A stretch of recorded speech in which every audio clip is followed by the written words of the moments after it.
아마 우리가 올해 들은 제일 기쁜 소식 중에 하나는 하나님이 우리를 사랑하신다는 소식일 겁니다. 아멘. 네. 요즘 식당에 예약을 하려고 하면 예약이 잘 안 됩니다. 손님이 너무 많다는 거예요. 경기는 어려운데 왜 그렇죠? 왜 식당에 예약이 안 되고 손님이 많죠? 네, 연말이니까 너무 어려운 질문인가 제가? 예, 연말이니까 마지막 달이고 해서 손님이 많습니다. 2024년 마지막 달, 다시 오지 않는 시간, 마지막을 함께 보내고자 하는 사람들이 많아서 그런 것 같습니다. 오늘 주일 예배는 매우 특별한 예배입니다. 왜 그렇죠? 2024년에 드리는 예배가, 주일 예배가 52번이 있는데, 오늘은 그 52번 예배 중에서 마지막으로 드리는 주일 예배입니다. 2024년에 마지막 주일 예배가 있듯이 우리 인생에도 틀림없이 마지막 예배가 있을 것입니다. 그렇죠? 우리 각자에게 마지막 예배가 있을 것입니다. 이 땅에서의 우리가 마지막 예배를 드리고 나면 우리는 천국에서 다시 만나게 될 것입니다. 우리 각자는 우리 각자의 인생에 있어서 마지막 예배가 언제일까를 바라보면서 마지막 예배를 바라보면서 남은 생애를 어떻게 살아야 될 것인가를 우리는 생각해야 됩니다. 오늘은 우리의 인생에 마지막 예배가 있음을 알고 그 마지막 예배를 바라보면서 남은 생애를 어떻게 살아가야 되는지 함께 생각해보며 은혜를 받고자 합니다. 오늘 말씀은 죽음을 앞둔 여호수아가 이스라엘 백성들에게 했던 설교로부터 시작합니다.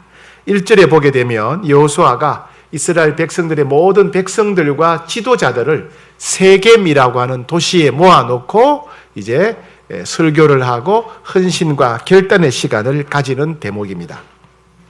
오늘 본문의 주인공은 여호수아입니다. 여호수아는 원래 이름이 예호슈아입니다. 예호슈아. 발음이 예호슈아. 예호슈아 누구 닮았습니까? 예수님의 이름이 원래 이름이요. 예수님이 예슈아입니다. 예슈아. 닮았죠. 그죠? 히브리식과 아람식이 그런데 사실은 같은 이름입니다. 여호수아라는 이름, 예호슈아와 예수님의 이름 예슈아와 원래는 같은 이름이에요. 하나님께서 왜 여호수아에게 예수님과 같은 이름을 주셨을까요? 아마 여호수아의 삶이 예수님을 가리키는 그런 예표가 되기 때문이 아닌가 생각이 듭니다.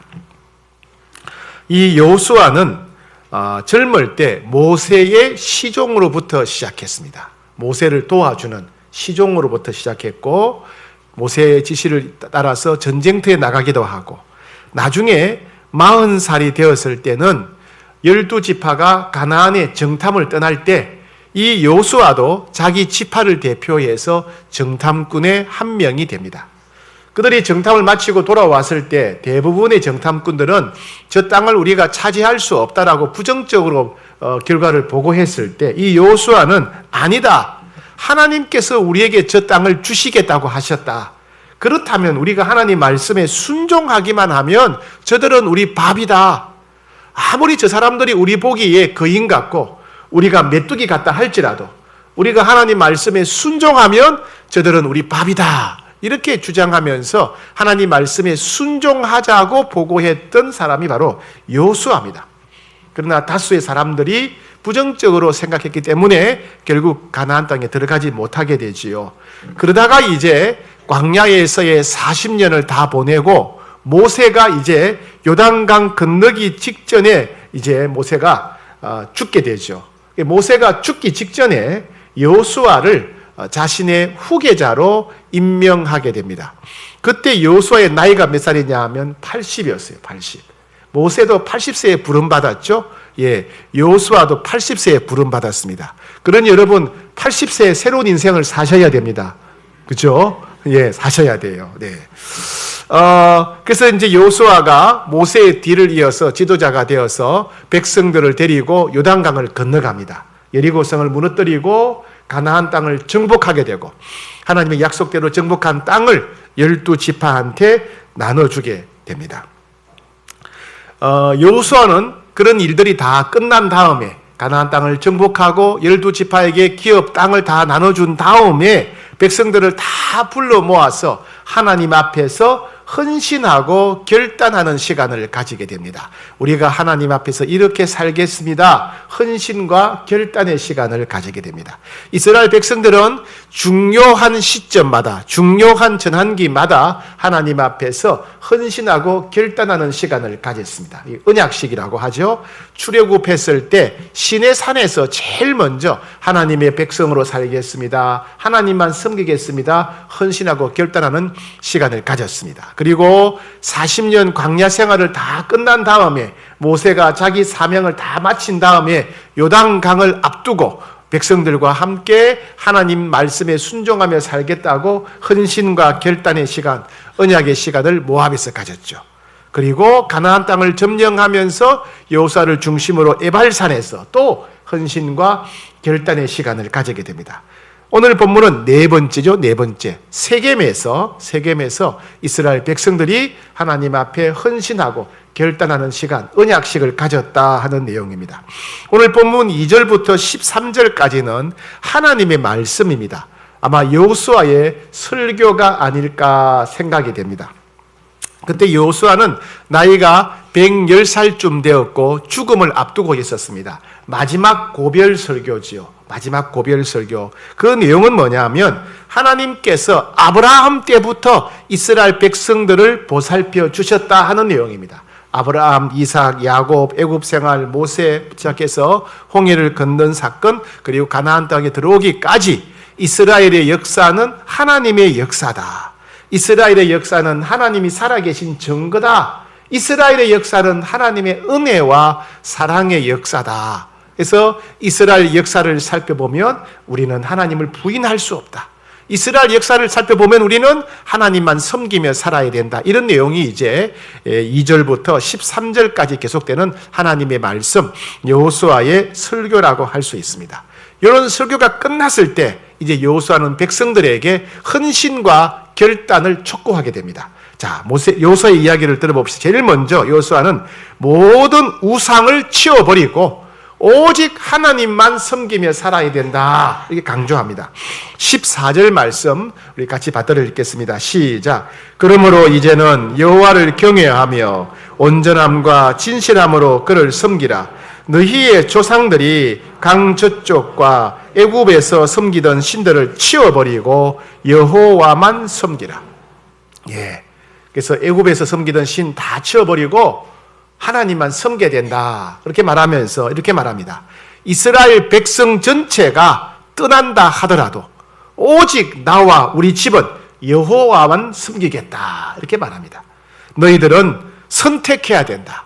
너희는 오늘 선택해야 된다. 애굽 사람들이 섬기던 신을 섬기겠느냐? 아니면 이곳 가나안 땅 사람들이 섬기는 신을 섬기겠느냐? 아니면 하나님 섬기겠느냐? 너희는 오늘 선택해라. 나와 우리 집은 오직 하나님만 섬기겠다. 여호수아가 이렇게 말합니다. 자, 15절 말씀 시작. 만일 여호와를 섬기는 것이 너희에게 좋지 않게 보이거든 너희 조상들이 강 저쪽에서 섬기던 신들이든지 또는 너희가 거주하는 땅에 있는 아모리 족속의 신들이든지 너희가 섬길 자를 오늘 택하라. 오직 나와 내 집은 여호와를 섬기겠노라. 예, 백성들한테 너희는 오늘 어느 신을 섬길 것인지 선택해라. 애굽 사람들이 숭배하던 신을 섬기겠느냐? 가나안 사람들이 섬기는 신을 섬기겠느냐? 아니면 아브라함 이후에 우리와 함께 해오신 하나님을 섬기겠느냐? 선택해라. 우리 집은 너희가 어떤 신을 섬기더라도 우리는 하나님만 섬기겠다. 이렇게 말하는 거예요. 그자 백성들이 뭐라고 대답하느냐 하면 우리도 결단코 하나님을 버리지 않겠습니다.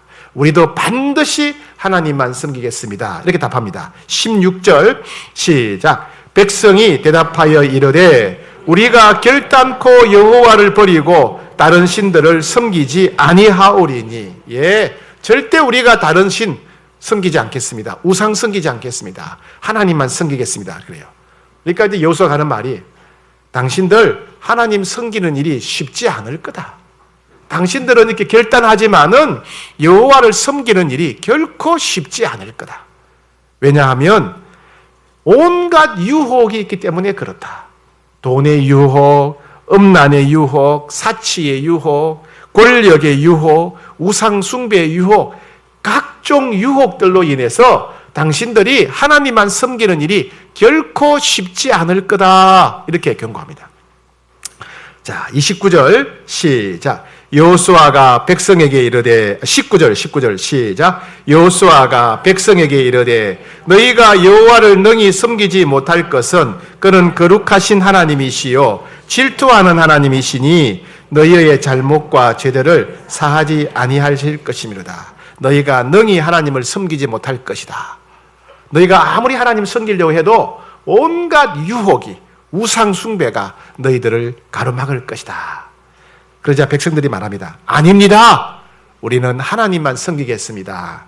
자, 21절 시작. 백성이 여호수아에게 말하되 아니니이다. 우리가 여호와를 섬기겠나이다. 아닙니다. 아무리 유혹이 있어도 하나님만 섬기겠습니다. 답합니다. 대답 잘했죠, 그죠? 그러자 여호수아가 말합니다. 너희가 말로만 하나님 섬기겠다고 하지 말고 삶을 통해서 너희가 하나님을 섬긴다는 것을 증명해라. 하나님이 살아계시다는 것, 너희가 증인이 되는 삶을 살아야 된다. 이렇게 말씀합니다. 자, 22절 시작. 여호수아가 백성에게 이르되 너희가 여호와를 택하고 그를 섬기리라 하였으니 스스로 증인이 되었느니라. 이 말씀은 너희가 말로만 하나님 섬기겠다고 하지 마라. 너희가 삶을 통해서, 생활을 통해서 너희가 하나님을 섬긴다는 것을 증명해라. 하나님이 살아계시다는 것, 너희가 증인이 되어라. 이렇게 말합니다. 그러자 그들이 22절에 우리가 증인이 되었나이다. 우리가 삶을 통해서 우리가 하나님을 섬긴다는 것 증명하겠습니다. 하나님이 살아계시다는 것 우리가 증인이 되겠습니다. 이렇게 말합니다. 그러자 여호수아가 하는 말이 너희는 말로만 그렇게 하지 말고 하나님께 마음을 드려야 된다. 마음을 드려야 된다. 이렇게 말합니다. 23절 시작. 여호수아가 이르되 그러면 이제 너희 중에 있는 이방 신들을 치워버리고 너희의 마음을 이스라엘의 하나님 여호와께로 향하라. 마음을 여호와께로 향해야 된다. 하나님을 섬긴다는 것, 하나님께 순종한다는 것이 단순히 제사에 참여하고 절기에 참여하고 율법을 지킨다고 해서 되는 것이 아니다. 진짜 하나님을 섬기는 것은 너희 마음을 하나님께 드려야 된다. 너희 마음을 하나님께 드려야만 그게 진짜 하나님을 섬기는 거다. 이렇게 말합니다. 우리 식으로 말하면 그냥 주일 예배 참석한다고 해서 봉사 많이 한다고 해서 그게 하나님께 잘 순종하는 게 아니라는 겁니다. 형식적인 예배가 될 수 있다는 거지요. 우리의 마음을 하나님께 드려야 됩니다. 하나님을 사랑하고 하나님이 기뻐하시는 것이 무엇인가를 잘 헤아려서 하나님을 기쁘시게 해드리기 위해서 하나님이 기뻐하시는 일을 힘써 순종하는 것, 그게 진짜 믿음이고 그게 진짜 하나님을 기쁘시게 해드리는 거라는 겁니다. 그러니 백성들이 이렇게 말합니다. 24절에서 우리 하나님 여호와를 우리가 섬기고 그의 목소리를 청종하겠습니다. 자녀들이 부모님을 공경하기 때문에 부모님 말씀에 순종하듯이 우리가 그렇게 하나님 말씀에 순종하겠습니다. 연인들이, 남녀가 서로 사랑하는 남녀가 상대방을 행복하게 해주기 위해서 상대방의 말에 순종하듯이 하나님, 그렇게 우리가 하나님을 사랑하기 때문에 하나님을 기쁘시게 해드리기 위해서 하나님 말씀에 순종하겠습니다. 그렇게 대답을 했어요. 자, 그러자 이제 여호수아가 말합니다. 이제 그러면 말로만 하면 안 되니까 증거를 남기자.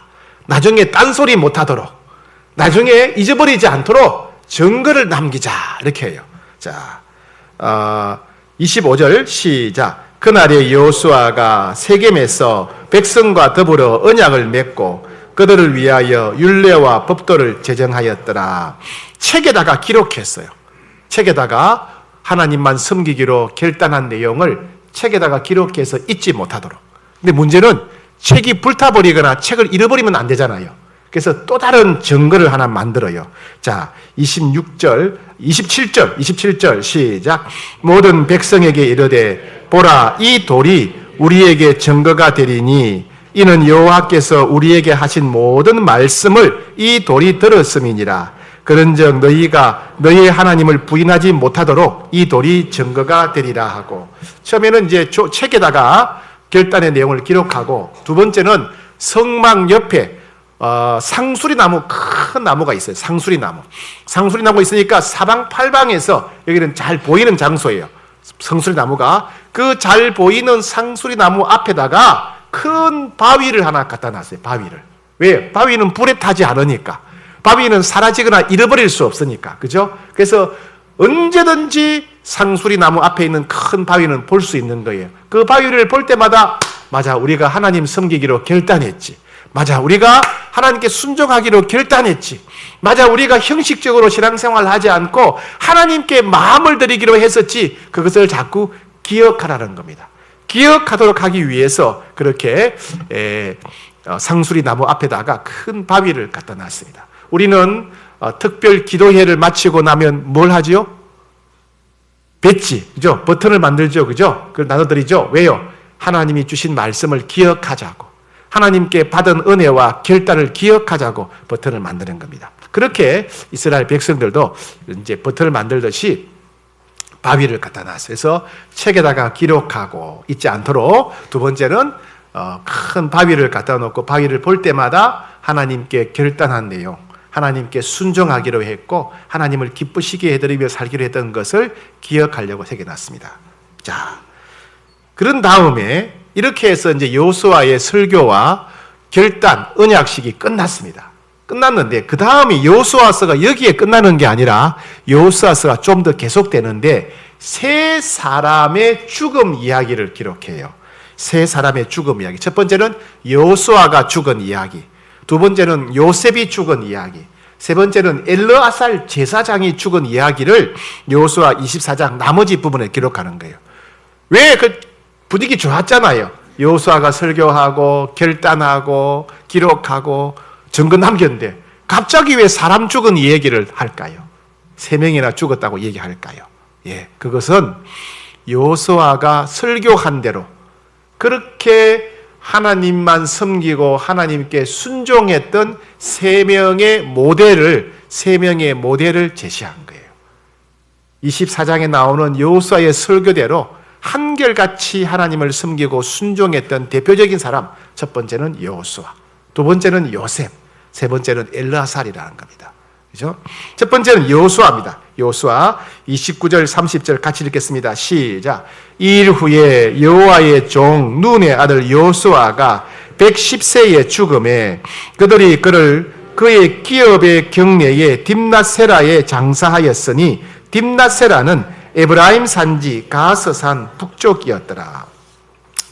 여호수아는 젊을 때부터 나이가 들었을 때까지, 죽음을 앞둘 때까지, 아니 죽는 순간까지 하나님께 헌신하고 순종했던 사람이에요. 여호수아가 지도자가 될 때, 즉 모세가 세상을 떠나면서 여호수아를 후계자로 기름 부었는데 그때 여호수아는 너무 두려웠어요. 왜? 모세는 워낙 능력이 뛰어난 사람이에요. 그죠? 손을 들고 기도하면 바다가 갈라지고 만나가 내려오고 모세만큼 위대한 사람이 어디 있습니까? 자기는 모세만큼 능력이 없는데 지도자가 되어야 되는 거예요. 예. 너무 두려웠겠죠. 두려웠지만은 여호수아는 순종했어요. 순종. 예. 왜? 한결같이 여호수아는 하나님 말씀이면 무조건 순종했어요. 공격해라 그러면 공격하고, 예, 정탐해라 하면 정탐하고 늘 순종하며 살았던 사람이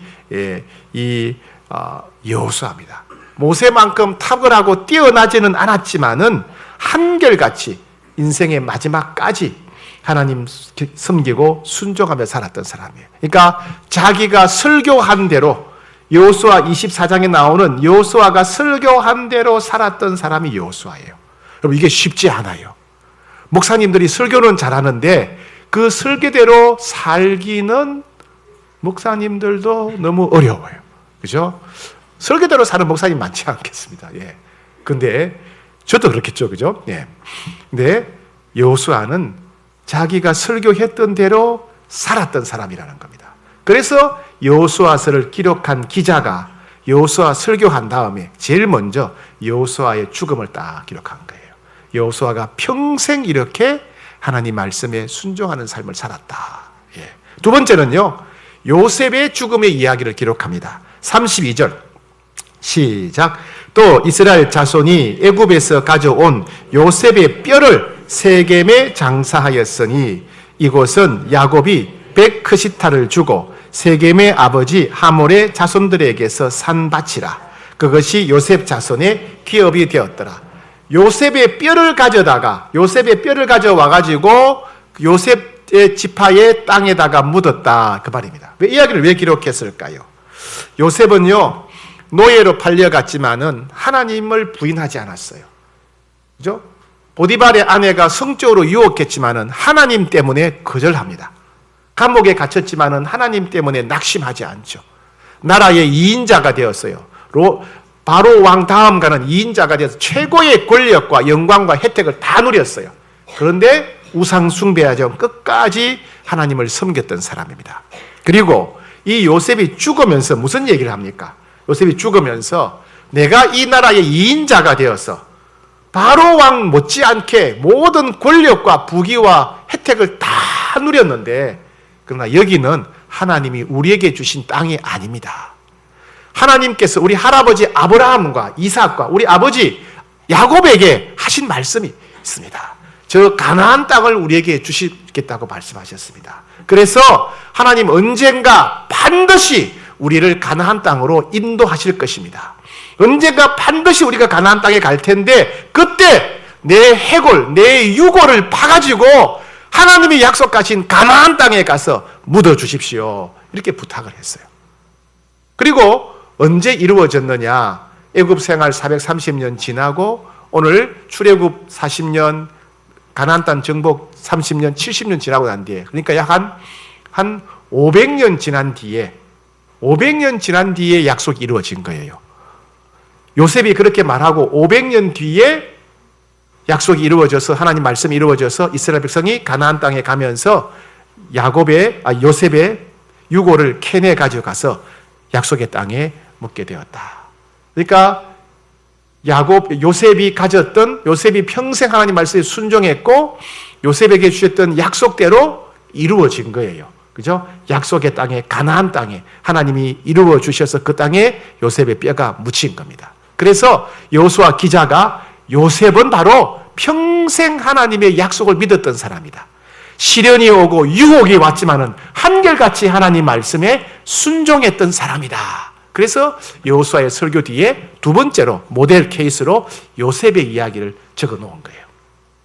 세 번째 사람은 누구냐면 엘르아살입니다. 엘르아살 33장 같이 읽겠습니다. 시작. 아론의 아들 엘르아살도 죽음에 그의 아들 비느하스가 에브라임 산지에서 받은 산에 장사하였더라.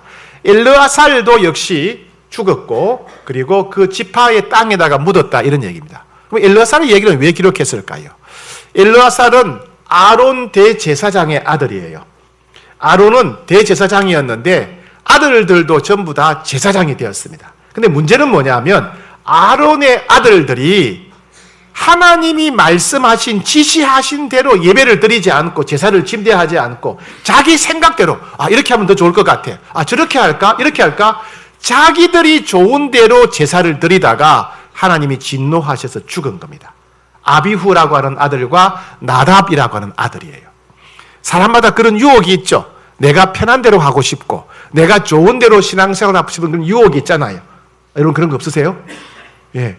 신앙생활도 내 마음대로 좀 해보고 싶은 그런 생각이 있죠. 그죠? 예. 예배를 누워서 하면 어떨까? 드리면 어떨까 생각을 하지 않나요? 예. 하여튼 그러다가 이 아비후 나답이 죽었어요. 그 셋째 아들이 엘르아살입니다. 엘르아살은 자기 마음대로 신앙생활을 하고 싶어 했던, 자기 마음대로 제사를 집례하고 싶어 하는 형들의 유혹에 넘어가지 않았어요. 엘르아살은 안 된다. 그렇게 하면 안 된다. 하나님 말씀대로 해야 된다. 하나님이 이렇게 저렇게 하라고 지시하신 말씀대로 우리가 제사를 드려야 된다. 하나님의 말씀을 지키고 말씀대로 순종했기 때문에 셋째 아들 엘르아살이 아버지 아론의 뒤를 이어서 대제사장이 됩니다. 그래서 아론은 모세와 함께했던 모세의 동력자예요. 그리고 엘르아살은 이제 여호수아와 함께했던 여호수아의 동력자입니다. 여호수아처럼 엘르아살도 평생 하나님 말씀에 순종하는 그런 제사장이었기 때문에 엘르아살의 죽음의 이야기를 세 번째로 기록해 놓은 겁니다. 여호수아의 설교대로 끝까지 하나님을 잘 섬긴 사람, 끝까지 하나님 말씀에 순종한 사람, 세 번째 케이스, 세 번째 모델로 엘르아살 제사장을 기록한 겁니다. 자, 오늘 우리들에게 주시는 하나님의 말씀을 듣고자 합니다. 첫 번째, 오늘 본문을 통해 우리에게 주시는 말씀은 모든 사람은 다 죽는다는 것을 기억해야 된다. 이렇게 말씀하십니다. 여러분, 제가 예언 하나 할까요? 반드시 이루어지는 예언. 여러분 다 죽을 겁니다. 예. 다 죽을 거예요. 예. 한 명도 빠짐없이 다 죽을 거예요. 예. 여호수아도 죽었고, 요셉도 죽었고, 엘르아살도 죽었고, 위대한 선지자 모세도 죽었어요. 그죠? 우리는 다 죽습니다. 예. 그러나 죽음을 두려워할 필요는 없어요. 왜요? 우리가 죽으면 바로 천국 가니까. 여러분, 밤에 저녁에 눈 감으면 눈 뜨면 아침이죠. 그죠? 예. 밤에 눈 감았다가 눈 뜨면 아침이에요. 이 땅에서 눈 감고 눈 뜨는 순간 우리는 하나님 앞에서, 예수님 앞에서 눈 뜨게 될 거예요. 이 땅에서 눈 감고 눈 뜨는 순간 천국에서 눈 뜨게 될 겁니다. 그러니 여러분, 죽느냐 안 죽느냐 이게 중요한 게 아니에요. 반드시 죽어요. 그러니 너무 오래 살려고 용 쓰지 마세요. 예? 130세까지 살려고 예 쓰지 마세요. 예? 너무 오래 살려고 용 쓰는 것보다 중요한 게 뭐예요? 천국 가느냐 안 가느냐가 중요한 거예요. 그죠? 천국 가느냐 안 가느냐. 천국에 못 들어간다면 죽으면 끝이에요. 천국 못 들어가면 죽으면 저주입니다. 천국 못 가면 지옥 가는 것밖에 없는 거예요. 그죠? 천국 가느냐 안 가느냐 이게 중요한 것이지 얼마나 오래 사느냐 이게 중요한 게 아니에요. 다 죽을 거예요. 예, 죽을 거예요. 우리는 주님이 언제 우리를 부르시든지 간에 예수 믿는 믿음이 흔들려서는 안 됩니다. 예수 믿는 믿음 가진 자는 이 땅에서 눈을 감으면 반드시 천국에 들어가기 때문에 그렇습니다. 그래서 남은 생에 예수 믿는 믿음 흔들리지 말고 죽음을 두려워하지 않고 담대히 살아가다가 여러분 천국에 들어가는 여러분 되기를 축복합니다. 네. 두 번째는요. 두 번째 우리에게 주시는 말씀은 모든 우상의 유혹을 뿌리쳐야 된다. 모든 우상을 제거해야 된다. 이렇게 말씀하십니다. 내년은 복된 해가 될 것입니다. 그죠? 행복한 해가 될 거예요. 내년 2025년 복된 해를 시작하면서 우리는 지난 2024년 동안 내가 하나님보다 더 사랑했던 것, 내가 하나님보다 더 의지했던 것들, 내가 하나님보다 좋아했던 모든 우상들을 다 내려놔야 된다는 거예요. 여호수아가 이스라엘 백성들에게 뭐라고 말합니까? 너희가 애굽 사람들이 섬겼던 우상 다 치워버리라 이렇게 말해요. 애굽 사람들이 섬겼던 우상을 치워버리라. 여호수아가 설교하는 지금도 이스라엘 백성들이 애굽 사람들이 섬기던 우상을 가지고 있었다는 이야기예요.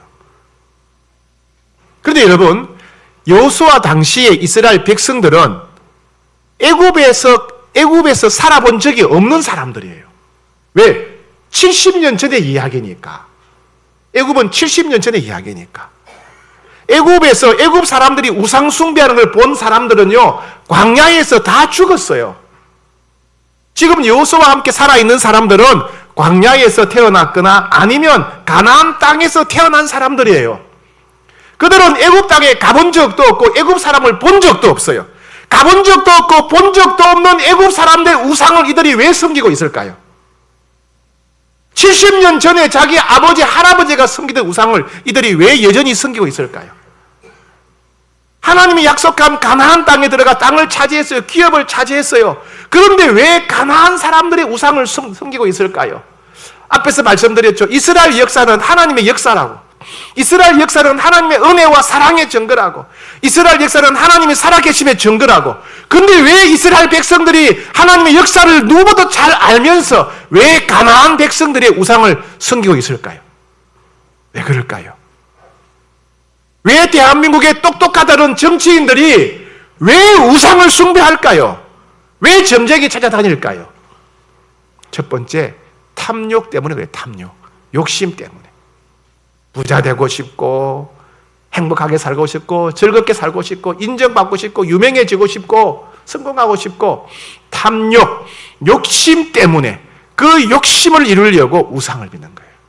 두 번째는 두려움 때문에 두려움. 망할까 봐, 죽을까 봐, 실패할까 봐, 떨어질까 봐, 두려움 때문에 우상 믿는 거예요. 이스라엘 백성들이 가나안 땅에 들어갔는데 여전히 그들 마음속에 뭐가 있었다? 탐욕과 두려움이 있는 거예요. 그래서 아무리 우상을 제거하라 해도 해결이 안 됩니다. 왜? 탐욕과 두려움이 사라지지 않기 때문에 그래요. 사랑하는 여러분, 우리가 2024년 우리가 숭배했던 우상이 무엇인가를 잘 생각해 보셔야 돼요. 내가 알게 모르게 내가 하나님보다 더 사랑했던 것, 내가 하나님보다 더 의지했던 것, 내가 하나님보다 더 집착했던 것, 내가 하나님보다 더 좋아했던 것, 내가 행복하기 위해서 하나님보다 더 필요하고 중요하다고 생각되는 것들 다 우상입니다. 우상. 그 우상을 다 내려놓고 2025년을 시작해야 됩니다. 아니, 우리 안에 있는 모든 탐욕과 두려움을 내려놓고 2025년을 맞이해야 됩니다. 그렇게 모든 탐욕과 모든 두려움을 내려놓고 우상을 치워버리는 여러분 되기를 축복합니다. 세 번째 우리에게 주시는 말씀은 마지막 날까지 하나님만 섬기며 살아야 된다는 겁니다. 마지막 날까지. 앞에서 말씀드렸지요.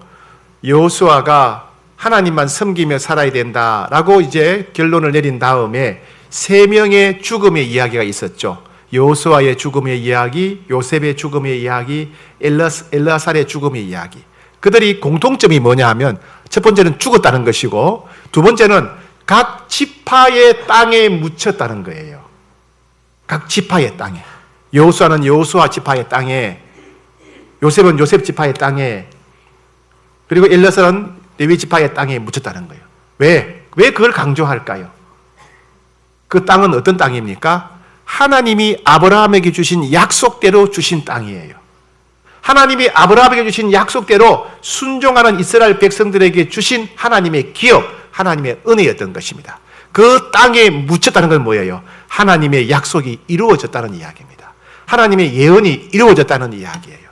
즉, 이 세 사람을 기록한 이유는 그들이 평생 하나님 말씀에 순종하며 살았더니 하나님이 이들에게 주신 예언의 말씀이 완전히 이루어졌다.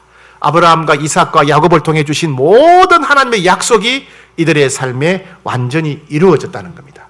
그러니 하나님 말씀대로 사는 게 얼마나 중요하냐, 하나님 말씀대로 살아야 된다, 이런 이야기를 여호수아를 기록한 기자가 하고 있는 것입니다. 사랑하는 여러분, 하나님 말씀에 순종하는 것은 절대 헛되지 않습니다. 하나님 말씀에 순종하는 자에게는 하나님의 약속이 반드시 이루어집니다. 반드시 이루어지는 거예요. 목소리 큰 사람이 아니라, 잘난 사람이 아니라 끝까지 하나님 말씀에 순종하며 섬기는 자에게 하나님의 약속이 반드시 이루어집니다. 하나님이 우리에게 주신 모든 말씀이 오직 끝까지 하나님을 섬기고 순종하는 자에게 이루어집니다. 그러니 남은 생에 어떻게 살아야 되겠어요? 남은 생에 우리는 계속해서 하나님을 섬기고 하나님 말씀에 순종하는 삶을 살아야 돼요. 그래야 우리를 향한 하나님 말씀이 다 이루어지는 거예요. 성경에 기록된 하나님의 계획이 다 이루어지는 겁니다. 여러분, 남은 생에 그렇게 하나님 말씀에 순종하기를, 최선을 다하기를 축복합니다. 지난 12월 10일 날 창립기념주일날 우리 교회에 은퇴식이 있었고 임직식이 있었어요. 제가 은퇴식과 임직식을 주관하다가 막 눈물이 쏟아졌어요. 그러니까 어떤 분들이, 와, 목사님이 은퇴하는 분들 서운해서 그러는갑다. 또 새로 임직한 분들 너무 좋아서 그러는갑다. 물론 그런 것도 있죠. 저는 솔직히 장로님들이 은퇴하면 되게 서운해요. 늘 같이 지내다가 이제 바로 옆 건물로 가시는데 그게 정말 서운해요. 정말 서운해요. 그리고 또 새로 임직하는 장로님들 보면 너무 기쁘죠. 너무 감사하고. 그런 것도 분명히 있습니다. 있는데 그날은 그런 것도 있었지만 또 다른 마음이 있었어요. 임직하는 분들과 은퇴하는 분들을 볼 때, 시작이 있고 끝이 있구나. 시작이 있고 끝이 있구나. 영원히 계속 하는 게 아니구나. 저분들도 임직할 때가 있었고 이제는 은퇴할 때가 됐구나. 나도 시작이 있었고 끝이 있겠구나. 내 인생도 태어날 때가 있고 끝이 있겠구나. 하나님이 내게 허락하신 기간 동안에 내가 최선을 다해야 되는구나. 그게 마음에 팍 다가오는 거예요. 이게 하나님이 내게 주신 시간이구나. 그게 너무 감사하기도 하고 신비롭기도 해서 막 제가 눈물이 쏟아졌어요. 마치 올림픽 경기를 보는 것 같았어요. 올림픽 경기에 보면 육상 달리기 경기하는데 100m 달리기 경기가 있고 200m 경기가 있고 400m, 800m, 1500m 제일 긴 거는 뭐예요? 마라톤 42.19km 달리는 마라톤이 있단 말이죠. 42km를 뛰는 거예요. 그런데 100m 간 사람들은 메달 1개 주고 42km 뛴 사람한테는 금메달 한 가마니 줍니까? 아니에요. 그죠? 100m 간 사람도 메달 1개, 42km 뛴 사람도 메달 1개 주는 거 다 하나인 거예요. 각자 나를 하나님이 100m 경기에 기용하셨으면 나는 100m만 최선을 다해 뛰는 거예요. 하나님이 나를 마라톤 경기 선수로 기용하셨으면 나는 42km를 뛰는 거예요. 여러분 100m 뛰는 사람만 보세요. 뛰고 난 다음에 이거 힘이 남았다 이러면 아무도 없어요. 가서 쓰러져요. 왜요? 최선을 다해서 온 힘을 다해서 100m를 뛰는 겁니다. 100m를 다 뛴다면 더 이상 힘이 없어 쓰러질 만큼 뛰는 거예요. 최선을 다하는 거예요. 우리도 그렇게 하나님이 우리에게 허락하신 구간을 최선을 다해 살아야 돼요. 최선을 다해 살아야 돼요. 다른 사람과 비교할 필요가 없어요. 100m 뛰는 사람이 42km 뛰는 사람 보고 야 너는 참 좋겠다. 42km나 뛰는구나. 42km 뛰는 사람이 200m 뛰는 사람 보고 야 너는 메달 많이 받는 거 좋겠다. 아무도 부러워하거나 비난하지 않습니다. 그렇죠? 각자 각자를 존중하는 거예요. 각자 하나님이 나를 기용하시는 경기에 최선을 다하는 겁니다. 사랑하는 여러분, 하나님께서 언제 우리를 부르실지 몰라요. 언제 우리를 부르실지 모릅니다. 우리는 언제 부르시더라도 하나님 나를 100m 선수로 사용하시든 200m 선수로 사용하시든 마라톤 선수로 사용하시든 우리는 그 구간에 최선을 다해야 돼요. 그 구간에 끝에 갔을 때 더 이상 힘이 없도록 남은 힘이 없도록 우리는 온 힘을 다 써서 달려가야 됩니다. 그리고 그 길 끝에 주님이 우리를 기다리고 계실 것입니다. 주님이 우리를 다 안아주시면서 수고했다 종아, 수고했다 착한 종아, 수고했다 충성된 종아, 이제 나와 함께 아버지께 가자. 그리고 우리를 천국으로 인도하시지 않겠습니까? 여러분 그렇게 남은 생에 하나님 앞에 최선을 다하시기를 축복합니다. 하나님을 경외하고 하나님 말씀에 순종하기를 힘쓰는 한결같이 살아가는, 그래서 기쁨으로 예수님 만나는 복된 여러분 되시기를 축복합니다.